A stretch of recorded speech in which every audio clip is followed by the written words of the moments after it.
Hello students, આપ બધાનું સ્વાગત છે ડૉક્ટર હરિભાઈ ગોદાણી કેમ્પસ જોશીપરા જુનાગઢમાં. લાસ્ટ વિડીયો લેક્ચરમાં આપણે લોકોએ ભણ્યા હતા નોન પ્રોફિટ ઓર્ગેનાઇઝેશનમાં કઈ કઈ ટર્મ્સ ઇમ્પોર્ટન્ટ છે, કઈ કેપિટલ ઇન્કમ છે, કઈ રેવન્યુ ઇન્કમ છે. તો આજે લોકો આપણે સ્ટાર્ટ કરી રહ્યા છીએ સમ ફ્રેન્ડ્સ. આઈ હોપ કે તમને લોકોને આ ચેપ્ટર એન્જોય કરી રહ્યા છો. હવે આપણે લોકો જુઓ, આપણે લોકો BA શાહની રેફરન્સ બુક ફોલો કરી રહ્યા છીએ. તો પેજ નંબર 251 ઉપર ઇલસ્ટ્રેશન નંબર 5 આપેલું છે. પેજ નંબર 251 એના ઉપર ઇલસ્ટ્રેશન નંબર 5 છે. તો સૌથી પહેલાં તમારી પાસે જો ટેક્સ્ટ બુક હાજર ન હોય તો પહેલાં વિડીયોને પોઝ કરી અને ટેક્સ્ટ બુક કલેક્ટ કરો, ટેક્સ્ટ બુકને લ્યો. ઓકે, એમાં જુઓ ઇલસ્ટ્રેશન નંબર 5, પેજ નંબર 251. થોડું ચેપ્ટર લેન્ધી બનશે કારણ કે કોમ્પ્લિકેટેડ ચેપ્ટર છે. તો હું ઈચ્છું છું કે બધા લોકો છે જ્યારે સમ થઈ જાય એટલે પોતાની જાતે પણ કરવાની ટ્રાય કરે. ઠીક છે. બીજું આ લેસન છે એ BBA વાળા માટે પણ ઇમ્પોર્ટન્ટ છે. તો બને તો BBA વાળા પણ આ વિડીયો જોઈ અને આ લેક્ચરને છે એ લર્ન કરે આ ચેપ્ટરને. તો હવે જોઈએ છીએ સૌથી પહેલાં friends illustration number 5. From the following information prepare income and expenditure account of the Manmohan sports club for the year ending on 31st March 2010. મનમોહનનું જે આપણને લોકોને આપી છે ડિટેલ્સ, એના ઉપરથી આપણે શું બનાવવાનું છે? Prepare income and expenditure account. Underline કરો, ઇન્કમ એન્ડ એક્સપેન્ડિચર એકાઉન્ટ બનાવવાનું છે. આ આપણે અહીંયા શું કરશું કે આ ચેપ્ટરને ધીરે ધીરે કરશું કારણ કે ચેપ્ટર છે એ કોમ્પ્લિકેટેડ છે. અલગ અલગ વસ્તુ બનાવવાની છે, અલગ અલગ વસ્તુ શીખવાની છે. જ્યાં સુધી આનો બેઝ પાકો નહીં થાય ત્યાં સુધી આ ચેપ્ટર સમજવું અઘરું પડી જશે. ઠીક છે. તો આઈ હોપ કે તમે બધા લોકો છે એ મારી જોડે જ આની તૈયારી પણ કરતા હશો જ. ચાલો હવે સૌથી પહેલાં આપણે લોકો રીડ કરતા જઈએ. જો ઇન્કમ ને એક્સપેન્ડિચર એકાઉન્ટ બનાવવાનું છે. ઇન્કમ ને એક્સપેન્ડિચર એકાઉન્ટ એટલે શું થશે? Profit and loss account. Income credit, expense debit, loss debit. પણ કઈ ઇન્કમ ક્રેડિટ કરશું તો કે રેવન્યુ ઇન્કમ જ ક્રેડિટ કરશું. કયા એક્સપેન્સ ડેબિટ કરશું તો કે રેવન્યુ એક્સપેન્સ જ ડેબિટ કરશું અને લોસને ડેબિટ કરશું. ચાલો હવે મેં તમને કાલના વિડીયોમાં જે લોકોએ બીજા નંબરનો વિડીયો ન જોયો ખાસ જુએ કારણ કે એમાં મેં બધી ઇન્કમ વિશે અને વાત કરેલી છે. ઠીક છે કે સ્પેશિયલ ફંડ કોને કહેવાશે, રેવન્યુ ઇન્કમ કોને કહેવાશે, એ બધું જ. તો હવે અહીંયા જુઓ તમે લોકો ફ્રેન્ડ્સ કે તમને લોકોને એન્ટ્રન્સ ફી રિસીવડ આપી છે આપી જ ને. એન્ટ્રન્સ ફીસ રિસીવડ 1000 ને એની જ નીચે તમને જો એક એડજસ્ટમેન્ટ આપ્યો છે કે 50% entrance fee is to be capitalize. તો આને આપણે 3 સ્ટાર કરી દઈએ. 3 સ્ટાર કરો. આને એડજસ્ટમેન્ટ તરીકે આપણે યાદ રાખશું. પછી આગળ જઈએ સબસ્ક્રિપ્શન રિસીવ્ડ. તો એમાં પણ જુઓ નીચે એડજસ્ટમેન્ટ આપ્યો છે કે સબસ્ક્રિપ્શન આઉટસ્ટેન્ડિંગ 5000. તો એને પણ 3 સ્ટાર આપી દો.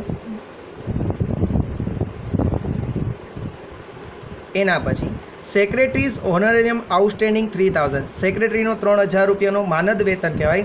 હોનોરેરિયમ એટલે કે માનદ વેતન, એ પણ 3000 ચૂકવવાનું બાકી છે. તો તમને ક્યાંય સેક્રેટરી દેખાય છે હોનોરેરિયમ? Thank you. ચલો ક્યાંય દેખાતું આઈ થિંક નથી. સબસ્ક્રિપ્શન સેલ જોશું આગળ ક્યાંય હશે તો આપણે બરાબર છે ને. ઓકે, આટલું આપણે થઈ ગયું. હવે આપણે લોકોએ મેં તમને કીધું તો એમ કે સમમાં જુઓ કોઈ સ્પેશિયલ ફંડ દેખાય છે. સ્પેશિયલ ફંડ દેખાય છે. સ્પેસિફિક ઇન્કમ કાલે આપણે વાત થઈ ગઈ હતી. તો જુઓ મને દેખાય છે, અહીંયા દેખાય special donation for cricket tournament દેખાય છે. આપણે એક ઓર્ગેનાઇઝેશન છીએ, આપણને લોકોને આ ટુર્નામેન્ટ માટે જ ડોનેશન આપ્યું છે. એનો મતલબ એવો થઈ ગયો કે આ કઈ ઇન્કમ થઈ ગઈ? આપણી કેપિટલ ઇન્કમ. કેપિટલ ઇન્કમ આને ક્યાં લખશું? બેલેન્સ શીટમાં લાયબિલિટી સાઇડ લખી નાખો. બેલેન્સ શીટમાં લાયબિલિટી સાઇડ બાજુમાં લખી નાખો. બેલેન્સ શીટમાં લાયબિલિટી સાઇડ. ઓકે, હવે આના રિલેટેડ કોઈ એક્સપેન્સ છે એ જોઈ લો. આ ક્રિકેટ ટુર્નામેન્ટનો બરાબર, આપણને ક્રિકેટ ટુર્નામેન્ટ માટે ડોનેશન મળ્યું છે તો એનો એક્સપેન્સ હશે ને તો આની અંદરથી આપણે માઇનસ કરવાનો થશે બેલેન્સ શીટમાં. દેખાય છે ક્યાંય? હા, જો અહીંયા રહ્યો ક્રિકેટ ટુર્નામેન્ટ એક્સપેન્સ દેખાય છે. ક્રિકેટ ટુર્નામેન્ટ એક્સપેન્સ છે. ઓકે, તો આપણે શું કરશું? આને પણ આપણે લખી નાખો લાયબિલિટી સાઇડ. આ સ્પેસિફિક ફંડમાંથી માઇનસ બેલેન્સ શીટમાં લાયબિલિટી સાઇડ. આ ક્રિકેટ ટુર્નામેન્ટ ફંડમાંથી આપણે શું કરી દઈશું? માઇનસ. પણ જો અહીંયા નથી લખવાનું, અહીંયા તો આપણે ખાલી ઇન્કમ અને એક્સપેન્ડિચર એકાઉન્ટ જ બનાવવાનું છે. આ હું તમારા ધ્યાન માટે કહું છું કારણ કે આગળના સમ આવશે ને આ બધું ચેક કરવું પડશે. ઠીક છે. ઓકે, તો હવે બાકી બધી વસ્તુ છે આપણે જોતા જઈએ છીએ. ચાલો, તમારી પાસે આઈ થિંક ટેક્સ્ટ બુક તો છે જ. તો તમે લોકો મારી સાથે સાથે રીડ કરશો, મારી સાથે સાથે સમજશો. ચલો, સૌથી પહેલો ટોપિક હતો કે એન્ટ્રન્સ ફી રિસીવ્ડ છે 1000, દેખાય છે? ઓકે, હવે એનું એડજસ્ટમેન્ટ શું કહે છે કે 50% interest fee is to be capitalize, કે 50% ઇન્ટરેસ્ટ ફીને આપણે શું કરવાની છે? કેપિટલાઇઝ કરવાની. લાસ્ટ લેક્ચરમાં તમને યાદ હોય તો મેં તમને ઇન્ટરેસ્ટ ફીમાં સ્ટાર કરીને કીધું હતું કે આના વિશે આ લોકો કોઈ તમને એડજસ્ટમેન્ટ આપી શકે છે. અધરવાઇઝ જો તમને એડજસ્ટમેન્ટ ન આપ્યો હોય તો ઇન્ટરેસ્ટ ફીને આપણે ક્યાં લેશું બધા લોકો? કેપિટલ ઇન્કમ તરીકે, બરાબર છે? તો એન્ટ્રન્સ ફી છે 1000 રૂપીઝ, બરાબર? તો આપણે એને 50% કેપિટલાઇઝ કરવાની છે, તો બાકીની 50% આપણે ક્યાં લખશું? 50% કેપિટલાઇઝ કરશું એટલે 50%ને આપણે કેપિટલ તરીકે ગણશું, તો બાકી 50%ને આપણે શું ગણશું? રેવન્યુ ગણશું. તો રેવન્યુને આપણે ક્યાં લખશું? ઇન્કમ અને એક્સપેન્ડિચર એકાઉન્ટમાં ક્રેડિટ સાઇડ. તો લખો બાય એન્ટ્રન્સ ફીસ 1000 ઇન્ટુ 50% એટલે કેટલા થયા? 500 રૂપીસ થયા ને? 500 અહીંયા અને 500 ક્યાં લખશું આપણે? બેલેન્સ શીટમાં, લાયાબિલિટી સાઈડ. ઠીક છે?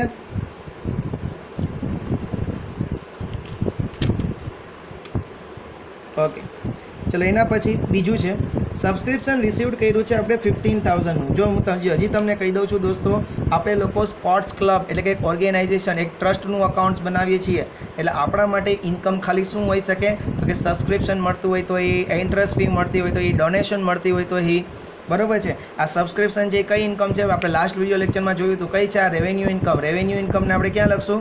ઇન્કમ અને એક્સપેન્ડિચર એકાઉન્ટમાં ક્રેડિટ સાઇડ. ઓકે, તો સબસ્ક્રિપ્શન રિસીવ છે 15000, તો આપણી ઇન્કમ છે એટલે અહીંયા આપણે ક્રેડિટ કરીએ બાય સબસ્ક્રિપ્શન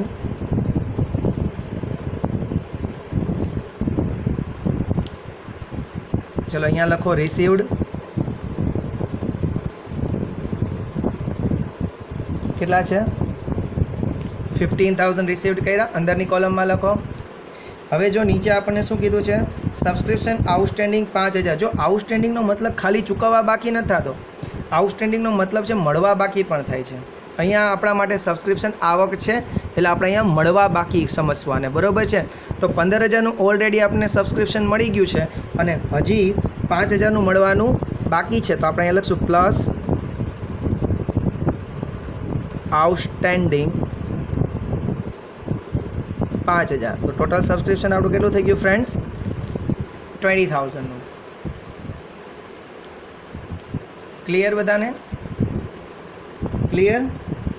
ઓકે, એના પછી છે ઇન્ટરેસ્ટ રિસીવ્ડ. ચાલો, ઇન્ટરેસ્ટ રિસીવ્ડ આપણી શું કહેવાશે? ઇન્કમ. ઇન્કમને ક્યાં લખશું? ઇન્કમને એક્સપેન્ડિચરમાં credit side by interest received. કેટલા રૂપિયા છે?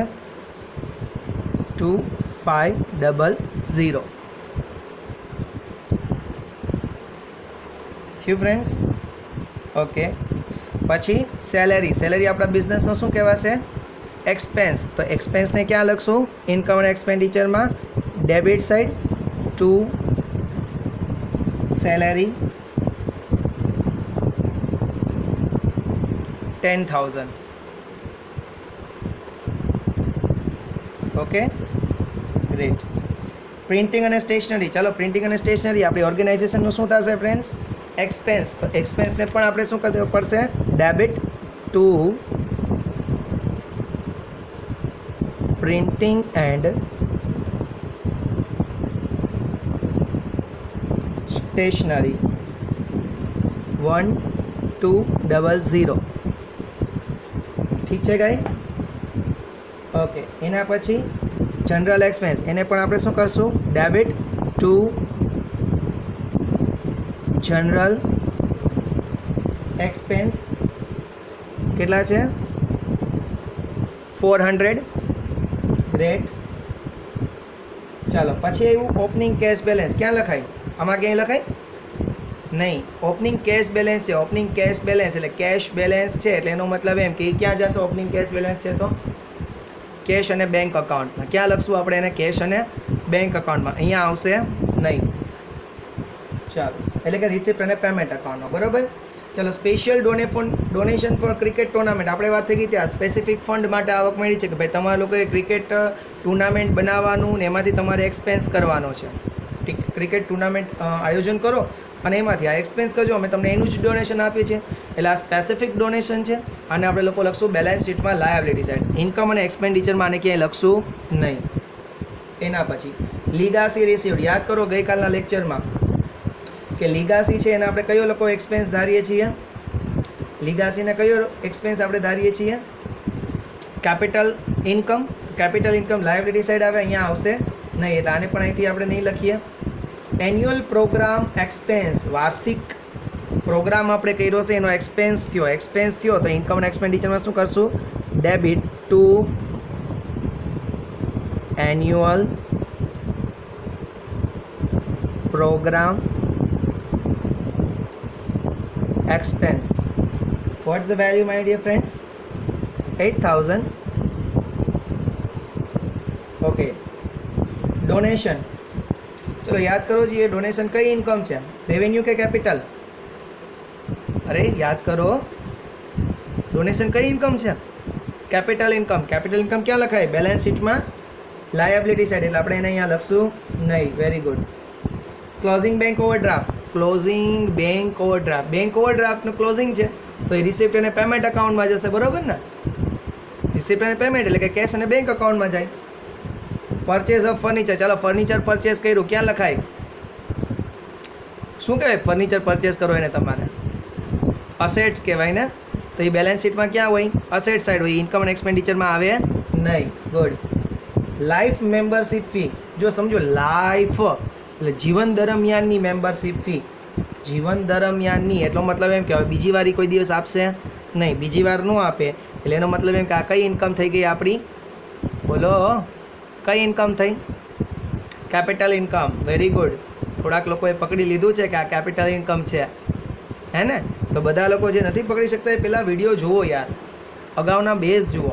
જ્યાં સુધી બેઝ ક્લિયર નહીં કરો ને ત્યાં સુધી આ ચેપ્ટર અઘરું લાગશે. હજી કહી દઉં છું, ઘણા બધા લોકોને અઘરું લાગે છે પણ તમને નહીં લાગે, હે ને? ઓકે. તો આ કેપિટલ એક્સપેન્ડિચર છે, બાજુમાં લખો તો લખી નાખો કે બેલેન્સ શીટમાં લખશું liability side.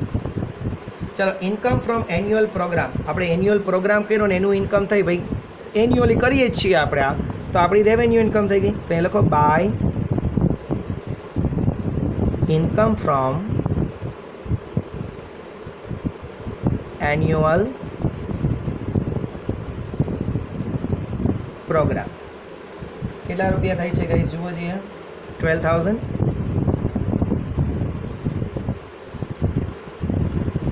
By income from annual program 12,000. Clear? Good. ચાલો પછી ક્રિકેટ ટુર્નામેન્ટ એક્સપેન્સ. ચલો હું ક્રિકેટ ટુર્નામેન્ટ એક્સપેન્સ છે અહીંયા લખાય કે ન લખાય?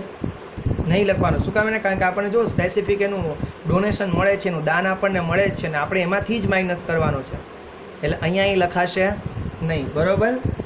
ઓકે. પછી સબસ્ક્રિપ્શન ફોર ન્યૂઝપેપર. ન્યૂઝપેપરનું સબસ્ક્રિપ્શન. જો આ સબસ્ક્રિપ્શન ને આ સબસ્ક્રિપ્શન બે અલગ છે. આ સબસ્ક્રિપ્શન આપણને મળે છે અને આ સબસ્ક્રિપ્શન આપણે જે ન્યૂઝપેપરનું છે એ ભરવાનું હોય. તમારી ઘરે ન્યૂઝપેપર આવતા હોય, યાદ હોય તો ખબર છે. અને ઘણા લોકો છે એ ન્યૂઝપેપરનું લવાજમ એક વર્ષનું એક આરે ભરી દે, ખબર છે? 1200 રૂપિયા કે 1000 રૂપિયા એક આરે ભરી દે એટલે આખા વર્ષનું છાપું મફત થઈ જાય. તો અહીંયા આ સબસ્ક્રિપ્શન જે ન્યૂઝપેપરનું ભરે છે એ લવાજમ ભર્યું છે ન્યૂઝપેપર લેવાનું આખા વર્ષનું. તો એ આપણી ઓર્ગેનાઇઝેશન માટે શું કહેવાશે? Expense to subscription of newspaper. ચલો કેટલા રૂપિયા થાય છે? 1200. હજી કહું છું આ લેસન આપણે થોડું લેન્ધી રહેશે કારણ કે થોડું નહીં પણ બહુ ડિફિકલ્ટ છે, બરાબર? એટલે હું ઈચ્છું છું કે તમે બધા લોકો આ લેસન બીજા સ્ટુડન્ટ્સને શીખડાવી શકો એવા મારે બનાવવાનો વિચાર છે. શું બનશો તમે બધા? હે, બનશો ને બધા? એવા બનવાનું જોઈએ ને સર. ઓકે. પછી તમે લોકો આવી યુટ્યુબ ચેનલ બનાવજો અને હું પણ તમારી ચેનલને સબસ્ક્રાઈબ કરીશ, બરાબર છે? અને જોઈશ કે કેવા લોકો અકાઉન્ટ્સ ભણાવે છે. ચાલો ક્લોઝિંગ કેશ બેલેન્સ ક્યાં લખશું? ક્લોઝિંગ કેશ બેલેન્સ ક્યાં લખાય? ક્લોઝિંગ કેશ બેલેન્સ ક્યાં લખાય? સમજી ગયા? રિસિપ્ટ અને પેમેન્ટ અકાઉન્ટમાં લખશું અને બીજી એન્ટ્રી આપણે દેવી હોય તો બેલેન્સ શીટમાં અસેટ સાઇડ લખશું. ચાલો, ઇન્વેસ્ટમેન્ટ ઇન ગવર્મેન્ટ સિક્યોરિટી. ચાલો, ગવર્મેન્ટ સિક્યોરિટીમાં તમે રોકાણ કર્યું છે, તો રોકાણ કર્યું છે, તમે ઇન્વેસ્ટમેન્ટ કર્યું, તો ક્યાં આવે? અસેટ સાઇડ આવે. તો અહીંયા થોડી ના લખાય યાર, હે ને? સરસ. Lockers rent. હવે તમે મને કહો, લોકર રેન્ટ છે ઇન્કમ હશે કે એક્સપેન્સ હશે? આન્સરમાં ન જોતા હો. જો આમાં જનરલી કેવું હોય કે આ જીમખાના સ્પોર્ટ્સ ક્લબ છે, સમજો તો સ્પોર્ટ્સ ક્લબમાં કેવું હોય કે બધા લોકો ત્યાં રમવા જતા હોય તો એના માટેના અલગ ડ્રેસ હોય સ્પોર્ટ્સ માટેના. તો આ લોકોએ પોતાના ક્લોથ ચેન્જ કરવા પડતા હોય, પોતાની વસ્તુઓ છે ત્યાં રાખવી પડતી હોય, જે મેમ્બર્સ હોય એ લોકોએ, જ્યાં રમવા આવતા હોય એ લોકોએ. તો એ લોકોએ શું હોય કે તમારે એ લોકોએ ઓર્ગેનાઇઝેશને આ જે સ્પોર્ટ્સ ક્લબ છે ને પોતે એક લોકર રાખ્યા હોય અને લોકરનું એ રેન્ટ લેતા હોય છે, 10 રૂપિયા 20 રૂપિયા તમારે જો એની અંદર સામાન રાખવો હોય તો એનો મતલબ એવો થયો કે આ જે સ્પોર્ટ્સ ક્લબ છે એના માટે આ ઇન્કમ થઈ જાય છે. લોકર રેન્ટ છે એના માટે શું થઈ જાય છે? ઇન્કમ થઈ જાય છે. તો આ ઇન્કમને આપણે અહીંયા શું કરી દઈશું? Credit by lockers rent 800. દોસ્તો, હમણાં લોકડાઉનનો પીરિયડ ચાલે છે તો હું ઈચ્છું છું કે ઘરમાં બેઠા ન રહેતા કંઈક તમે પણ નવી નવી ક્રિએટિવિટી કરજો. અમે લોકો પણ આવી રીતના વિડીયો બનાવીએ છીએ જેથી કરીને અમારો ટાઈમ થોડો પાસ થાય છે, થોડું સ્ટડી કરીએ છીએ, થોડાક પ્રાચીન પુસ્તકો વાંચીએ છીએ, ભાગવતજી વાંચીએ છીએ, મહાભારતનો કંઈ પુસ્તકના પ્રસંગો વાંચીએ છીએ, ભગવદ્ ગીતા વાંચીએ છીએ. તો તમે લોકો પણ કંઈક રીડિંગ રાખજો, બરાબર? ખાલી મગજ બેઠા રહેશો તો મગજ છે, તમને ખબર છે કે ખાલી મગજ એ શેતાનનું ઘર છે અને હું ઈચ્છું છું કે તમે બધા શેતાન ન બનો, હે ને? તમે બધા શું બનશો? માણસ બનશો ને? ગુડ. તો તમારે લોકોએ જાણવા, તમારાથી દેશ છે, બરાબર?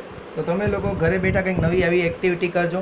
યુટ્યુબ ચેનલ બનાવીને તમે લોકો તમારી કંઈક મહેંદી, બ્યુટી પાર્લર, એના પણ વિડીયો અપલોડ કરો જેથી કરીને તમારી ક્રિએટિવિટી બને, તમને 2-5 માણસો ઓળખે અને તમારામાં નવી નવી સ્કિલ આવે. ઠીક છે? ઓકે. હવે purchase of sports equipment. Sports equipment purchase કર્યા હોય દોસ્તો, અહીંયા લખાય કે ન લખાય? ખાલી એક હા કે ના કહી જ દો. હાલો, સ્પોર્ટ્સ ઇક્વિપમેન્ટ પરચેઝ કર્યા, લખાય કે ન લખાય? હાલો કયો. અરે આ સ્પોર્ટ્સ ઇક્વિપમેન્ટ તમારી અસેટ થઈ ગઈ, ન લખાય. ઘણા લોકોએ સાચું કીધું. તો ક્યાં લખાય? બેલેન્સ શીટમાં asset side. Sports equipment, equipment એટલે કે સાધન, એ આપણી શું છે? મિલકત છે. Very good. રિપેર લખાય કે ન લખાય? રિપેર. હા, રિપેર તો સમયાંતરે કરવું જ પડે હો ભાઈ, આપણા મગજનું કરવું પડશે, બરાબર ને? 2 રિપેર્સ 1600. અને હજી હું કહું છું કે જેટલા સ્ટુડન્ટ્સ છે કે જે 12મું કમ્પ્લીટ કર્યું છે, FY BCom આવવાના છે, એમ પણ મારા વિડીયો લેક્ચર વ્યવસ્થિત જુએ. મારા અગાઉના જે ટર્મિનોલોજી છે, જે BCom નવા લોકો માટે અથવા BBA નવા જે લોકો એન્ટ્રન્સ કરે છે એના માટે બહુ કામની છે, તો એ ટર્મિનોલોજીના લેક્ચર્સ જુએ. અને તમને કોઈ એવું લાગતું હોય કે હું બીજા સ્ટુડન્ટ્સ માટે પણ BCom, BBA, CA કે CS માટે કોઈ મારે એડિશનલ ચેપ્ટર સારું એવું જે લોકો ન આવડતું એ બનાવી દેવું જોઈએ, તો તમે મને કોમેન્ટમાં લખી શકો છો કે સર આ ચેપ્ટરના પણ વિડીયો બનાવો.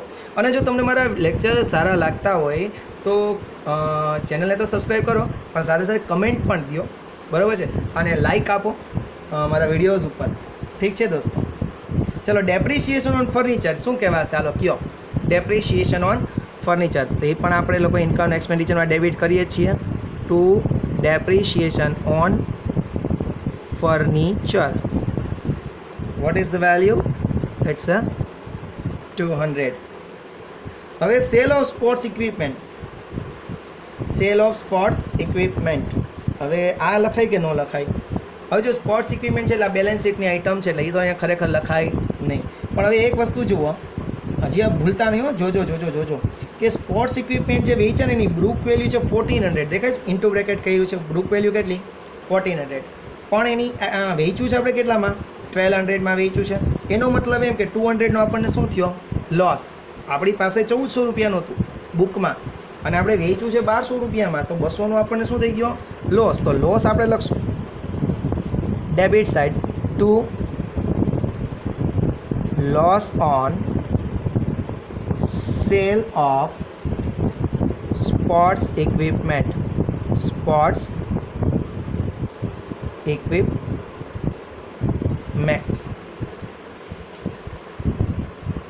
થઈ ગયું.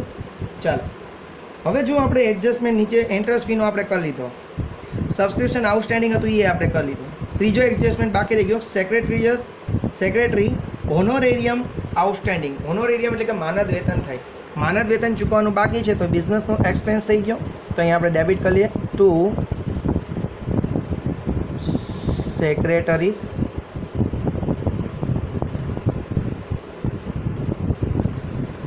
હોનોરેરિયમ 3000. સેક્રેટરીઝ હોનોરેરિયમ 3000 થઈ ગયું ગાઈઝ. ચલો હવે બધા ટોટલ કરો જે શું થાય છે. ટોટલ 500 કેલ્સી લ્યો, પ્લસ 20,000 એ 20,500 પ્લસ 2,500 એ 23,000 પ્લસ 12,000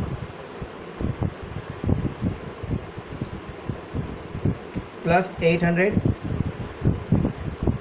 થયું. હવે જો એક વસ્તુ બાકી રહી ગઈ છે આપણે, સેલ ઓફ વેસ્ટ પેપર. પસ્તી દેખાય છે, સબસ્ક્રિપ્શન ફોર ન્યૂઝપેપરની નીચે પસ્તી વેચી એટલે આપણને ઇન્કમ થઈ. ઇન્કમ આપણે શું કરી દઈશું, credit by sale of waste paper. કેટલા રૂપીસ છે ફ્રેન્ડ્સ, 200 રૂપીસ. ઓકે ચલો હવે આનો ટોટલ કરો જીએ. ઇન્કમ એક્સપેન્ડિચરમાં ક્રેડિટ કરી દીધું. હવે આનો ટોટલ કરો. ક્રેડિટ સાઇડનો ટોટલ આઈ થિંક ज़्यादा છે, 36,000. Here also 36,000. Now the balancing amount. તમારે અહીંયા બેલેન્સિંગ એમાઉન્ટ થાય છે 10,200. આ 10,200 છે એને આપણે કહીશું ટુ. આપણે જનરલી આને નેટ પ્રોફિટ કહેતા હતા, બરાબર, પણ આ બિઝનેસ ઓર્ગેનાઇઝેશન નથી, તો આને આપણે નેટ પ્રોફિટ નહીં કહીએ. શું લખશું તો કે ટુ એક્સેસ ઓફ ઇન્કમ. આ આવક વધારે છે કેના કરતાં, તો કે ઓવર એક્સપેન્ડિચર, કે આવક વધારે છે એક્સપેન્ડિચર કરતાં. આ 10,200. ઓકે, તો અહીંયા આપણું ઇલસ્ટ્રેશન નંબર 5 કમ્પ્લીટ થાય છે. હજી તમે લોકો આ વિડીયોને બંધ કરી ફરીથી પાછો આ સમ તમારી જાતે ગણવાની કોશિશ કરો. જો તમને મારો વિડીયો ગમે તો એને લાઇક કરો, શેર કરો, સબસ્ક્રાઈબ કરો. BCom, BBA, BCA doctor Haribhai Godhani education કેમ્પસમાં એડમિશન શરૂ થવાના છે. તો આપણા જેટલા પણ જુનિયર્સ છે એને આપણે લોકો એક સારી દિશા બતાવીએ કે જેટલી પણ ગર્લ ચાઇલ્ડ છે એને સ્કિલ ડેવલપમેન્ટ માટે આપણે એને doctor Haribhai Godhani education campus Joshipura જુનાગઢમાં એડમિશન લેવાનો આગ્રહ રખાવીએ. હવે આપણે મળીશું નેક્સ્ટ વિડીયો લેક્ચરમાં. ત્યાં સુધી તમે બધા ઘરમાં રહો, સુરક્ષિત રહો, કંઈ નવી એક્ટિવિટી કરતા રહો. જય હિન્દ, જય ભારત.